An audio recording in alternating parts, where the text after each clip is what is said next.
ನಿಷ್ಠೆ ಅಂತ ನಡೀತಿರೋ ನನ್ನ ಗಂಡನಿಗೆ ಯಾವುದು ಕುಂದ ಕೊರತೆ ಬಾರದಂತೆ ಕರುಣಿಸು ಕಾಪಾಡು ತಾಯಿ ಅಂತ ನಿನ್ನಲ್ಲಿ ಶರಗೊಂಡು ಬೇಡುತ್ತೇನಮ್ಮ.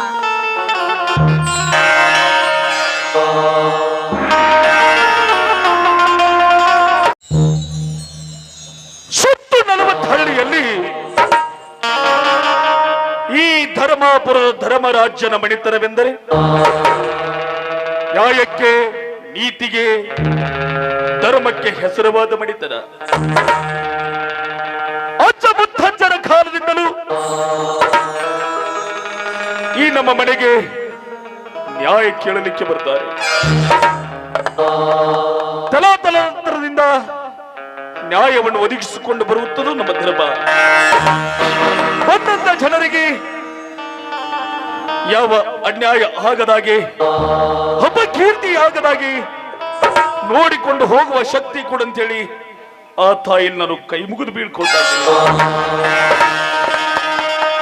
ಅಲ್ಲ, 2-3 ದಿನಗಳಾಯ್ತು ರುದ್ರ ಮನೆ ಕಡೆನೂ ಬಂದಿಲ್ಲ, ತೋಟದ ಕಡೆನೂ ಹೋಗಿಲ್ಲಂತೆ. ಆಳುಗಳು ಕೈಯಲ್ಲಿ ಹೇಳಿ ಕಳಿಸಿದ್ವಿ, ಇವತ್ತಾದ್ರೂ ಬರುವಣ ಇಲ್ಲವೋ ಸ್ವಲ್ಪ ದಾರಿ ಕಾದು ನೋಡ್ಲೇಬೇಕು.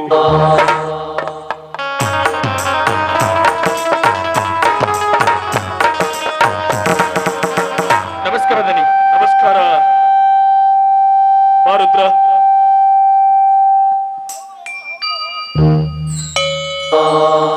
ಹಲೋ, 2-3 ದಿನಗಳಾಯ್ತು, ತೋಟದ ಕಡೆನೂ ಹೋಗಿಲ್ಲ, ಮನೆ ಕಡೆನೂ ಬಂದಿಲ್ಲ. ಯಾವಲ್ಲಿ ಹೋಗಿದ್ದೆ? ದನಿ, ಮಿಡಕನಟ್ಟಿ ಗ್ರಾಮದಲ್ಲಿ ದುರ್ಗಾದೇವಿ ಜಾತ್ರೆ ಇತ್ತು, ಹಾಗಾಗಿ 2-3 ದಿನ ರಜೆ ತಗೊಂಡಿದ್ದೆ ದನಿ. ಒಳ್ಳೇದು. ಆ ಊರಲ್ಲಿ ಸುದ್ದಿ ಇದ್ದಂತೆ ಊರು ತುಂಬ ಕತ್ಲದ ಗೊತ್ತಿಲ್ಲ ನಿನಗ? ದನಿ, ಅದೇ ಸುದ್ದಿ ಸಮಾಚಾರವನ್ನು ನಿಮ್ಮ ಹತ್ರ ಹೇಳಲು ಬಂದಿದ್ದೇನೆ. ಏನದ ಊರಲ್ಲಿ ಗದ್ಲ? ಊರ ಬರ್ತಾ ಬರ್ತಾ ಬಾಳ ಹೊಲಸಾಗಕತ್ತೈತಿ. ಅಂದ್ರೆ ನೀ ಹೇಳ್ತಿರೋದು ತಿಮ್ಮನ ಮಗ ಕಾಳ ಮತ್ತೆ ತಪ್ಪು ಮಾಡಿದ ನೀ, ಮತ್ತೆ ತಪ್ಪು. ಯಾರು? ಹಿಂದೊಮ್ಮೆ ತಪ್ಪು ಮಾಡಿದನಲ್ಲ ಆ ತಿಮ್ಮನ ಮಗ ಕಾಳ? ಹೌದನಿ. ಏನು ಮಾಡಿದಾನೀಗವ? ಅವನ ತಪ್ಪು 1, 2 ಏನಂತ ಹೇಳಿದೆ ನಮಗೆ. ಹಿಂದೆ ಜೋಳದ ಗೋಡಿಗೆ ಬೆಂಕಿ ಹಚ್ಚಿದ್ದ, ಅಷ್ಟು ಸಾಲದಂತಲ್ಲಿ ಊರಲ್ಲಿ ಅಂಗಡಿಗಳಲ್ಲಿ ಕಳ್ಳತನ ಮಾಡಿದ್ದ. ಅವಾಗ ಆ ಮಗನಿಗೆ ಒದ್ದ ಶಿಕ್ಷೆ ಕೊಡಬಹುದು. ಏನೋ ಬಡವನ ಮಗ ಬದುಕಲೆಂದು ಬಿಟ್ಟು ಕಳಿಸಿದ್ವಲ್ಲ, ಬಿಟ್ಟು ಕಳಿಸಿದ ಆ ಮಗನಿಗೆ ಸಲಿಗೆಯಾಗಿ ಬಿಟ್ಟತ್ರ ದನಿ. ಈಗ ಎಲ್ಲಿದಾರೀಗವ? ಊರಲ್ಲಿ 10 ಜನ ಹಿಡಿದುಕೊಂಡು ವಾಡಿದ ಹೊರಗೆ ನಿಂತಿದ್ದಾವೆ. ಅಂದ್ರೆ ವಾಡದೊಳಗೆ ಬಂದು ನಿಂತಿದ್ದಾರ? ಹೌದನಿ. ಲೇ ನಾಗ್ಯ ಹನಿಮ್ಯಾ, ಕರ್ಕೊಂಬರ್ಲಿ ಆ ಮಗನ.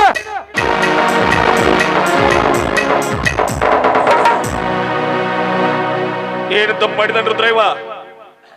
ದನಿ, ಇವನ ಮಾಡಿದ ತಪ್ಪು ಹಂತಿಂತಾದಿದ್ರು ಬಿಟ್ಟು ಕಳಿಸಬಹುದಿತ್ತು. ಆದ್ರೆ ಇವನು ಮಾಡಿದ ತಪ್ಪು ಹಂತಿಂತದಲ್ಲ ದನಿ, ಹಂತಿಂತದಲ್ಲ.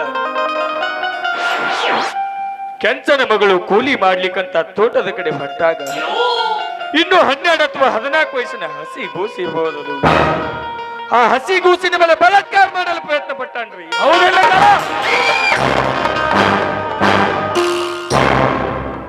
ಇಲ್ರಿ ಜನರ, ಈ ಊರ್ ಜನ ಸೇರಿಕೊಂಡು ನನ್ನ ಮೇಲೆ ಸುಳ್ಳು ಆಪಾದನೆ ಹೊರಿಸಲಕ್ ಹತ್ಯಾರ.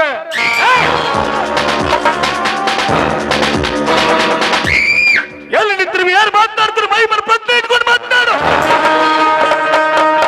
ಸುತ್ತು 40 ಹಳ್ಳಿಯ ಸಮಸ್ಯೆಗಳನ್ನು ಬಗೆಹರಿಸುವ ನ್ಯಾಯವಂತರ ಮಣಿತನವಿದು. ಇಲ್ಲಿ ನಿಂತು ಅನ್ಯಾಯದ ಮಾತುಗಳನ್ನು ಆಡಿದ್ರೆ ನಾಲಿಗೆ ಕತ್ತರಿಸಬೇಕಾಗ್ತದೆ.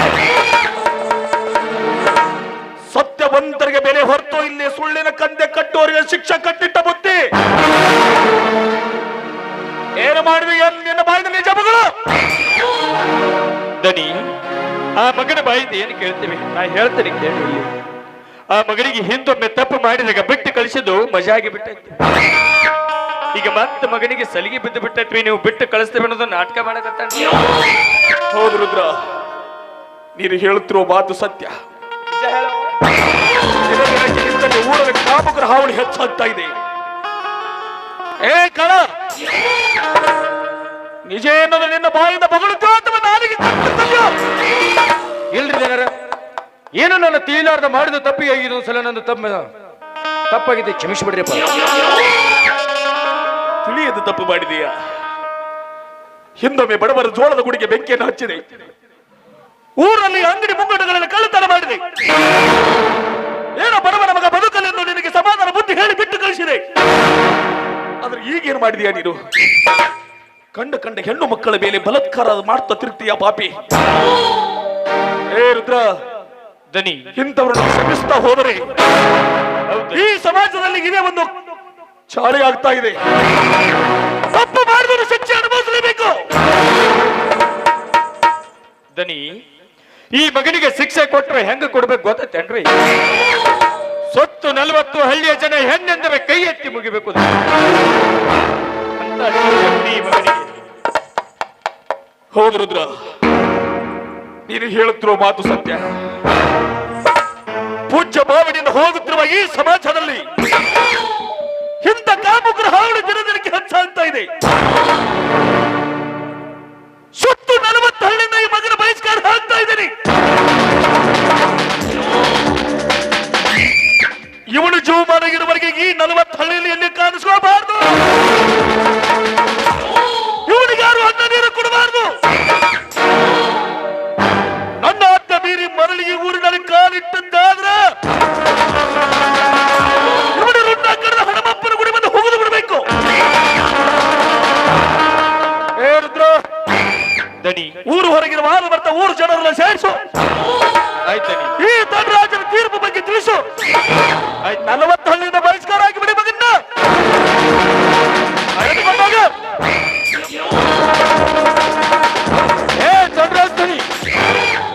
ನಾನು ಮಾಡಿರುವ ತಪ್ಪಿಗಾಗಿ ನನ್ನನ್ನು 40 ಹಳ್ಳಿಯಿಂದ ದೂರ ಹಾಕ್ತೀಯೇನೆ?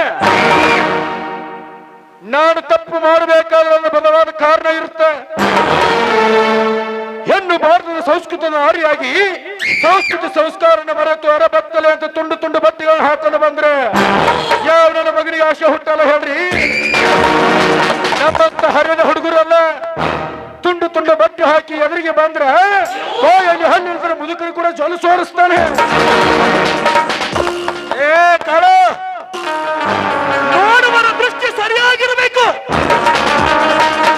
ಪೂಜ್ಯ ಭಾವನೆಯಿಂದ ನೋಡಿದರೆ ಎಂತ ಹೆಣ್ಣು ಕೂಡ ತಾಯಿ ಸೋದರಿ ಸಮನಾಗಿ ಕಾಣುತ್ತಾರೆ. ಮೈಯಲ್ಲಿ ನಿಮ್ಮ ಕಾಮದ ಪಿತ್ತವನ್ನು ತುಂಬಿಕೊಂಡು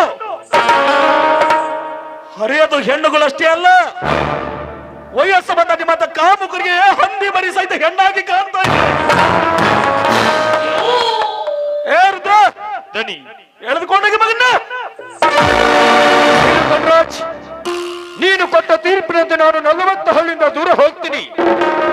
ಆದ್ರೆ ಇವತ್ತಿಗೆ ಇಲ್ಲಿ ನಾನು ಮಾಡಿದ ತಪ್ಪು ಇಂದಲ್ಲ ನಾಳೆ ನಿನ್ನ ಮನೆಯಲ್ಲಿ ನಡೆದ್ರು ನಡಿಬಹುದು. ಆವಾಗ ತಾವ್ಯಾವ ತೀರ್ಪು ಕೊಡ್ತಿರು ನಾನು ನೋಡ್ತೀನಿ. ಒಂದು ವೇಳೆ ನಾನು ನೋಡ್ದೆ ಹೋದ್ರೆ ಈ ನಿನ್ನ ಮನೆಯಲ್ಲಿ ಹಾಳಾಗಿರುವ ಈ ರುದ್ರನಾದ್ರೂ ನೋಡ್ತಾನೆ. ನನ್ನ ಮನೆಯಲ್ಲಿ ನಾನು ಹಿಂದೊಂದು ಪ್ರಸಂಗ ನಡೆದದ್ದಾದ್ರೆ ನನ್ನ ರುಂಡವನ್ನು ನಾನೇ ಕತ್ತರಿಸಿಕೊಳ್ಳಲು ಹೇಸುವನ್ನಲ್ಲ ಈ ಧನರಾಜ್. ನ್ಯಾಯವಂತರ ಮನೆ ತೀರ್ಪು ಅಂದ್ರೆ ಏನು ತಿಳಿದಿದೆಯೋ ನೀನು? ಹುಟ್ಟು ಸೂರ್ಯ ದಿಕ್ಕು ಬದಲಿಸಬಹುದು, ಇರಬಹುದು, ಚಲನೆ ನಿಂತು ಹೋಗಬಹುದು.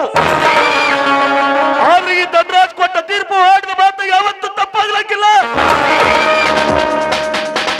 ಏ ರುದ್ರ, ಸುತ್ತು 40 ಹಳ್ಳಿನ ಬಹಿಷ್ಕಾರ ಆಗಿಬಿಡ ಮಗನ್ನ. ಆಯ್ತನಿ.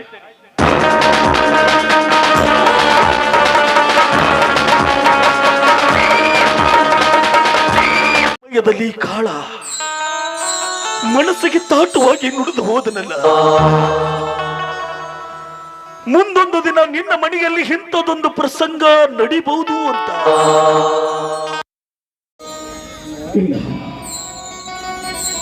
ಸಾಧ್ಯವಿಲ್ಲ. ಈ ಧನರಾಜನ ಉಸಿರಿನಲ್ಲಿ ನ್ಯಾಯ ನೀತನೆ ತುಂಬಿರುವಾಗ ಈ ಮನೆಯಲ್ಲಿ ಇಂಥ ತಪ್ಪು ನಡಿಲಿಕ್ಕೆ ಯಾವತ್ತೂ ಆಸ್ಪದ ಕೊಡುವುದಿಲ್ಲ.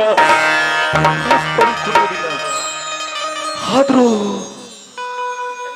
ಒಂದು ಕ್ಷಣ ನನ್ನ ಮನಸ್ಸನ್ನು ತಲ್ಲಣಗೊಳಿಸದಲ್ಲ ಈ ಕಾಳ.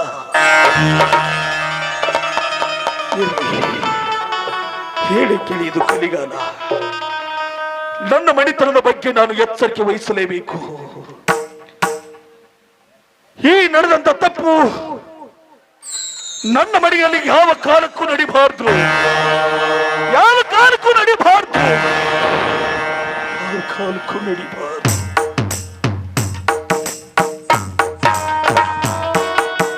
ದನಿ, ನೀವು ಹೇಳಿದಾಗೆ ಸುತ್ತು 40 ಹಳ್ಳಿಯ ಜನವನ್ನು ಸೇರಿಸಿ ಅವನ ಊರಿಂದ ಬಹಿಷ್ಕಾರ ಹಾಕಿ ಬಂದೆ ದನಿ, ಹಾಕಿ ಬಂದೆ. ಒಳ್ಳೆ ಕೆಲಸನೇ ಮಾಡಿದ ರುದ್ರ. ದನಿ, ಸೊತ್ತು 40 ಹಳ್ಳಿಯ ಜನರು ಈ ಮನೆಗೆ ನ್ಯಾಯ ಅಂತ ಬಂದಾಗ ಯಾವತ್ತಾದ್ರೂ ನೀವು ನ್ಯಾಯವನ್ನು ಒದಗಿಸಿದಿವ? ಆದ್ರೆ ದನಿ, ನ್ಯಾಯ ನೀತಿ ಧರ್ಮ ಅಂತ ನೀವು ಎಷ್ಟು ಸುತ್ತು 40 ಹಳ್ಳಿಯ ಜನಕ್ಕೆ ನ್ಯಾಯವನ್ನ ಒದಗಿಸ್ತಾ ಇದೀವಲ್ಲ, ಆದ್ರೆ ಆ ದೇವರು ನಿಮ್ಮ ಬಾಳಿನಲ್ಲಿ ಒಂದು ಆಟನೇ ಆಡ್ತಾ ಇದ್ದಾನೆ ದನಿ, ಒಂದು ಆಟನೇ ಆಡ್ತಾ ಇದ್ದಾನೆ. ರುದ್ರ, ಮನಸ್ಸಿಗೆ ನೋವಾಗಿ ಮಾತನಾಡ್ತಾ ಇದೆಯಲ್ಲ, ಏನಾಗಿದೆ ಅಂತ ನಮಗೆ? ದನಿ, ಮದುವೆಯಾಗಿ 3 ವರ್ಷ ಕಳೆದರೂ ನಿಮಗೆ ಸಂತಾನ ಭಾಗ್ಯ ಕೊಟ್ಟಿಲ್ಲ ದುರ್ಗಾ ಮಾತೆ. ನಿಮಗೆ ಸಂತಾನ ಭಾಗ್ಯ ಕೊಡಲೆಂದು ಕಂಡ ದೇವರಿಗೂ ದಿನಾಲು ತುಪ್ಪದ ಅಭಿಷೇಕ ಮಾಡ್ತಾ ಇದ್ದೀನಿ ದನಿ. ಏ ರುದ್ರ, ಮಕ್ಕಳನ್ನು ಹಡಿಬೇಕಾದ್ರೆ 7 ಜನ್ಮದಲ್ಲಿ ಪುಣ್ಯ ಇರಬೇಕು. ಪುಣ್ಯ ಫಲ ಇದ್ದಾಗ ಮಾತ್ರ ಮಕ್ಕಳು ಹುಟ್ಟುವುದು. ಮೇಲಾಗಿ ದೇವರು ಯಾವುದಕ್ಕೇನು ಕಡಿಮೆ ಮಾಡಿದ್ದ ನಮಗೆ? ಅರಮನೆ ಅಂತ ಮನೆ, ಮನೆಯಲ್ಲಿ ಮುತ್ತಿನಂತ ಹೆಂಡತಿ, 400 ಎಕರೆ ಜಮೀನು, ಮನೆಯಲ್ಲಿ ಬೆಳ್ಳಿ ಬಂಗಾರ ಸಿರಿ ಸಂಪತ್ತು ತುಂಬುತ್ತಿರುವಾಗ ನಿಮ್ಮನ್ನ 6 ಮಕ್ಕಳನ್ನ ಮಕ್ಕಳನ್ನು ತಿಳಿದುಕೊಂಡು ಹೋಗ್ತಾ ಇದೀವಿ ರುದ್ರ. ಮಕ್ಕಳನ್ನು ತಿಳಿದುಕೊಂಡು ಯಾವತ್ತೂ ನಮಗೆ ಮಕ್ಕಳಿಲ್ಲಂತ ಕೊರತೆನೆ ಎದ್ದು ಕಾಣಿಲ್ಲ. ನಿಮ್ಮಂತ ದೀನ ದಲಿತ ಬಂಧುಗಳೇ ನಮ್ಮ ಉಸಿರನ್ನು ನಂಬಿದಿವಿ ರುದ್ರ. ದನಿ, ನೀವೆಂದು ನಮ್ಮನ್ನು ಆಳು ಮಕ್ಕಳಂತೆ ಕಂಡಿಲ್ಲ.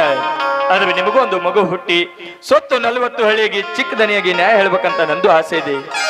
ಏ ರುದ್ರ, ಮದುವೆಯಾಗಿ 3 ವರ್ಷ ಕಳೆದರೂ ನನ್ನ ಮನಸ್ಸಿನಲ್ಲಿ ಆ ಆತಂಕ ಇದೆ. ಆದ್ರೆ ಎಲ್ಲ ಕಾಲ ಅಂತ ಕೂಡಿ ಬರಬೇಕಲ್ಲ ದನಿ. ಕಾಲ ಕೂಡಿ ಬರುತ್ತೆ, ಯಾಕಂದ್ರೆ ಯಾವತ್ತು ಒಳ್ಳೇದ್ ಮಾಡೋರಿಗೆ ಆ ದೇವ್ರು ಒಳ್ಳೇದ್ ಮಾಡ್ತಾನಂತ ನನ್ನ ಮನಸ್ಸು ಕೂಗಿ ಕೂಗಿ ಹೇಳ್ತಾ ಇದ್ದೀನಿ, ಕೂಗಿ ಕೂಗಿ ಹೇಳ್ತಾ ಇದ್ದೀನಿ. ನನ್ನ ಆಸೆ, ನಿನ್ನ ಆಸೆ ಭಗವಂತರು ಬೇಗ ಕೈಗೊಳಿಸಲೆಂದು ನಾನು ದೇವರಲ್ಲಿ ಪ್ರಾರ್ಥನೆ ಮಾಡುತ್ತೇನೆ. ಆಯ್ತೇನೆ.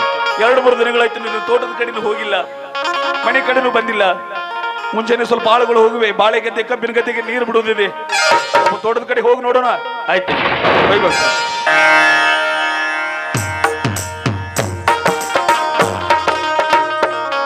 ಅಲ್ಲ, ಬೆಳಗ್ಗೆ ಎದ್ದ ತಕ್ಷಣ ನನ್ನ ಹೆಂಡತಿ ಮನೆಯಲ್ಲಿ ಕಾಣ್ತಾ ಇಲ್ಲಲ್ಲ, ಏನು ದೇವಸ್ಥಾನಕ್ಕೆ ಹೋಗ್ತಿದ್ದಂಗೆ ಕಾಣ್ತಾ ಇದೆ. ಬರ್ಲಿ ಇವತ್ತು ಮನೆಗೆ, ಬಂದ ಮೇಲೆ ವಿಚಾರ ಮಾಡಲೇಬೇಕು.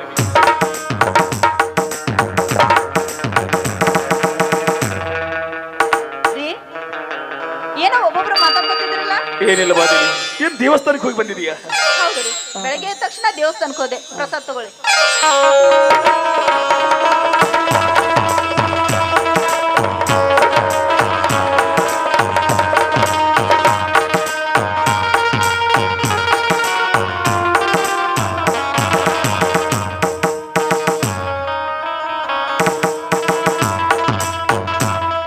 ಮಾದೇವಿ, ಮೊದಲು ಸೋಮವಾರ ಶುಕ್ರವಾರ ಅಷ್ಟೇ ದೇವಸ್ಥಾನಕ್ಕೆ ಹೋಗ್ತಾ ಇದ್ದೆ.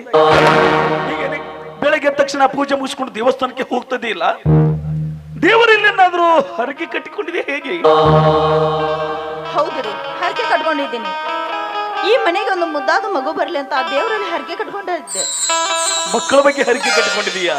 ಹೌದು ರೀ. ಅಲ್ಲ, ಪ್ರತಿ ಒಂದು ಹೆಣ್ಣಿನ ಆಸೆ ಅದೇ ಅಲ್ವಾ? ಹೌದೌದು. ಆದರೆ ಮಾದೇವಿ, ದೇವರಿಗೆ ಹೋಗುದು ಯಾಕೋ ನನಗೆ ಸರಿ ಹೋಗ್ತಾ ಇಲ್ಲ. ಯಾಕ್ರಿ? ದೇವರಿಗೆ ಹೋಗು ಬೇಡ ಅನ್ನಂಗಿಲ್ಲ, ಆದ್ರೆ ಮಕ್ಕಳ ಸಲುವಾಗಿ ದೇವರಿಗೆ ಹೋಗುವುದು ಬೇಡ. ಅಲ್ಲ, ದೇವರಲ್ಲಿ ಭಕ್ತಿಯಿಂದ ವರ ಕೊಡಪ್ಪ ಭಗವಂತ ಬೇಡ್ಕೊಳ್ಳೋದು ತಪ್ಪೆ. ಏ ಮಾದೇವಿ, ಮುಂದೆ ಕಲಿಗಾಲದಲ್ಲಿ ಹುಟ್ಟುವ ಮಕ್ಕಳು ಹೆತ್ತವರ ಮನೆತನಕ್ಕೆ ಮುತ್ತುಗಳಾಗಬಹುದು, ನವರತ್ನಗಳಾಗಬಹುದು. ಒಂದು ವೇಳೆ ಹೆತ್ತವರ ಕತ್ತರಿಸು ಮಕ್ಕಳು ಹುಟ್ಟಬಹುದು. ಅದಕ್ಕಾಗಿ ದೇವರಿಗೆ ಹೋಗಿ ಬೇಡಿ ಪಡೆಯುವ ಮಕ್ಕಳು ನಮಗೆ ಬೇಡ. ದೇವರು ಕೊಡುವ ಬಗ್ಗೆ ಇದ್ದರೆ ತಾನಾಗಿ ಕೊಡ್ಲಿ. ದೇವರಿಗೆ ಹೋಗುದು, ಹರಕೆ ಕಟ್ಟಿಕೊಳ್ಳೋದು ಯಾಕೋ ನಾನು ಸರಿ ಹೋಗ್ತಾ ಇಲ್ಲ. ಇವತ್ತೇ ಈ ಪದ್ಧತಿ ನಿಲ್ಲಿಸ್ಬಿಡು ಮಾದೇವಿ. ದೇವರಲ್ಲಿ ಏನೋ ಬೇಡ್ಕೊಂಡ್ರು ಕರುಣಿಸ್ತಾನಂತ ನಂಬಿಕೆ ಇದೆ. ಹಾಗಾಗಿ ಪ್ರತಿನಿತ್ಯ ಪೂಜೆ ಪುನಸ್ಕಾರ ಅಂತ ದೇವರಲ್ಲಿ ಮಾಡ್ತಾ ಇದ್ದೇನೆ. ಇದು ತಪ್ಪ? ಹಾಗೇನಿಲ್ಲ, ದೇವರು ನಿನ್ನ ಆಶೆಯನ್ನು ಬೇಗ ಕೈಗೂಡಿಸ್ಬೇಕಲ್ಲ ಅಂತ ಈ ಮಾತು ಹೇಳಿದೆ ಅಷ್ಟೇ. ರೀ, ಭಕ್ತಿಯಿಂದ ಒಂದು ಹುಲ್ಲು ಗರಿಗೆ ಇಟ್ಟು ನಮಸ್ಕಾರ ಮಾಡಿ, ದೇವ್ರೆ ನನ್ನ ಆಸೆನ ಈಡೇರಿಸಪ್ಪ ದೇವ್ರೆ ಅಂತ ನಿಷ್ಕಲ್ಮಾದ ಮನಸ್ಸಿನಿಂದ ಬೇಡ್ಕೊಂಡ್ರೆ ದೇವ್ರು ಇಲ್ಲ ಅನ್ನಲ್ಲ ರೀ. ಹಾಗೆ ನಾನು ಮಾಡಿದ ಪೂಜೆ ವ್ರತ ಇವತ್ತು ನನ್ನ ಫಲಿಸ್ತೀರಿ. ನಿನ್ನ ಮಾತಿನ ಅರ್ಥ ಏನಿಲ್ಲ, ನಾನು ಏನು ಹರಕೆ ಕಟ್ಕೊಂಡಿದ್ದೀನೋ ಹಾ. ಅದು ಈಡೇರಿತು ಅಂತ. ಅಂದ್ರೆ ಹೇಳು, ಏನಾಯ್ತು? ಏನಿಲ್ಲ, ಅದು ಏನು ಹೇಳೆ ಬೇಗ. ಅದು ನೀವು ನಾನು ಅಪ್ಪ ಆಗ್ತಾ ಇದ್ದೀರಾ. ಅಲ್ಲ, ಇಂಥ ಸಂತೋಷ ವಿಷಯ ಯಾರಾದ್ರೂ ಮುಚ್ಚಿಡ್ತಾರೇನೆ? ಇವಾಗ ಸಂತೋಷ ಆಯ್ತಾ? ಅಲ್ಲ, ನನ್ನ ತಂದೆ ಆಗೋ ವಿಷಯ ಮೊದಲೇ ನೀನು ಹೇಳ್ಬೋದಾಗಿತ್ತಲ್ಲ. ಆಹಾ. ಇದುವರೆಗೆ ಏನೋ ಅಂತಿದ್ರಲ್ಲ ಯಜಮಾನ್ರು, ಪೂಜೆ ಬೇಡ ಪುನಸ್ಕಾರ ಬೇಡ ಅಂತೇಳಿ, ಇವಾಗ್ಲಾದ್ರೂ ಗೊತ್ತಾಯ್ತಾ? ಇಲ್ಲ, ಹಾಗೆ ತಮಾಷೆಗಂದೆ. ಅಂತೂ ಆ ಭಗವಂತ ನಮ್ಮ ಮೇಲೆ ಕರುಣೆ ತೋರಿಸಿದಂಗಾಯ್ತು. ಮಾದೇವಿ, ಇವತ್ತು ನೀನು ತುಂಬಾ ಸುಂದರವಾಗಿ ಕಾಣ್ತಾ ಇದ್ದೆ ನೋಡಿ. ಅಲ್ಲ ರೀ, ದಿನನಿತ್ಯ ಇದೇ ರೀತಿ ಇರ್ತೀನಿ, ಇವತ್ತೇನು ವಿಶೇಷ? ಏನಿಲ್ಲ, ಹಿಂದೆ ನೀನು ಎಷ್ಟೋ ಸಲ ನಾಚಿಕೊಂಡಾಗ ನನ್ನ ಮನ ಬರೀ ನಗುತ್ತಿತ್ತು, ಅದರಿಂದ ಕೂಗಿ ಕೂಗಿ ಹೇಳ್ತಾ ಇದೆ. ಏನಂತ? ಬೇಗ ನನ್ನ ಬಿಗಿದಪ್ಪು ಬಾ ಅಂತ. ಯಾವಾಗ್ಲೂ ತಮಾಷೆನಾ? ಮಾದೇವಿ, ಇದೇ ಸಂತೋಷ ಸಮಯದಲ್ಲಿ ನಿನ್ನ ಮಧುರವಾದ ಕಂಠದಿಂದ ಒಂದು ಇಂಪಾದ ಗೀತೆಯನ್ನು ಹಾಡಬಾರ್ದೇನೆ? ಆಯ್ತು, ನಿಮ್ಮ ಆಸೆನೇ ನನ್ನ ಆಸೆ.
ಸಿಹಿ ಮುತ್ತಿನ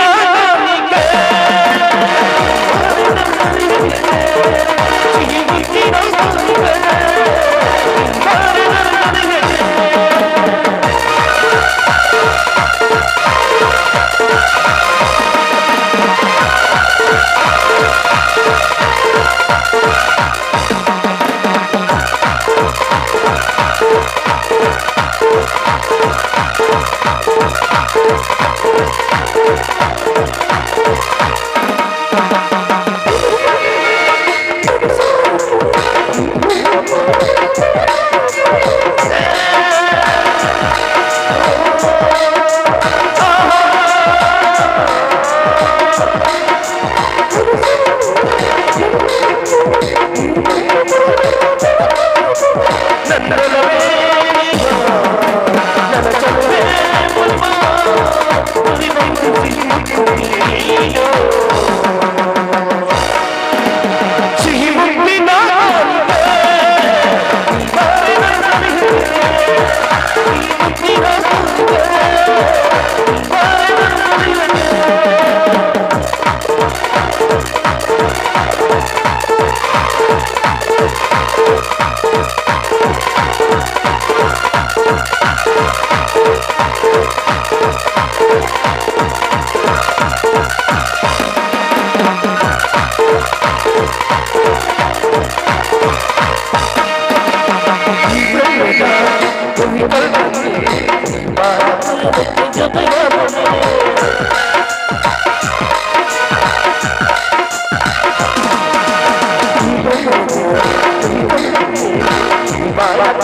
ಸಿಹಿ ಮುದ್ದಿನ